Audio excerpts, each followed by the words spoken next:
Hello viewers, আসসালামু আলাইকুম। আমি আপনাদেরকে আজকে অসম্ভব সুন্দর প্রতিযোগিতা দেখাবো, যেটা আমাদের এলাকায় ধান কাটার পরের মৌসুমে সবসময় আয়োজন করা হয়ে থাকে। এবং ঘুড়ি প্রতিযোগিতা, ঘুড়ি উড়ানোর প্রতিযোগিতা। আজকে আমাদের এলাকাতে একটি ঘুড়ি উড়ানোর প্রতিযোগিতা আয়োজন করা হয়েছে। তা আমি চলে আসলাম আজকের এই ঘুড়ি উড়ানোর প্রতিযোগিতা দেখার জন্য। আমার এর আগে ঘুড়ি উড়ানোর প্রতিযোগিতা একবার দেখার অভিজ্ঞতা আছে, কিন্তু আমাদের এলাকায় সবসময় ঘুড়ি উড়ানোর প্রতিযোগিতা আয়োজন করা হয়। এই যে আকাশে ঘুড়ি উড়ানো হয়েছে, অনেকগুলা ঘুড়ি।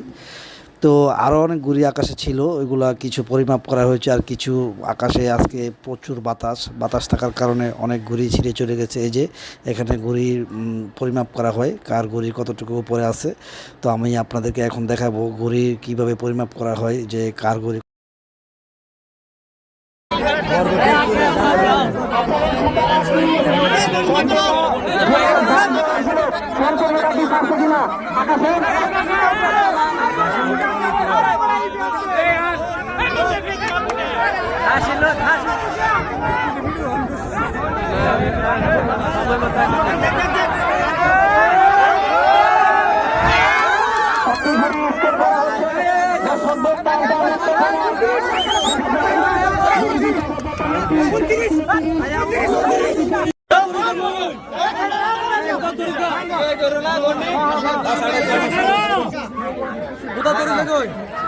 লাগাও লাগাও লাগাও লাগছে না লাগছে না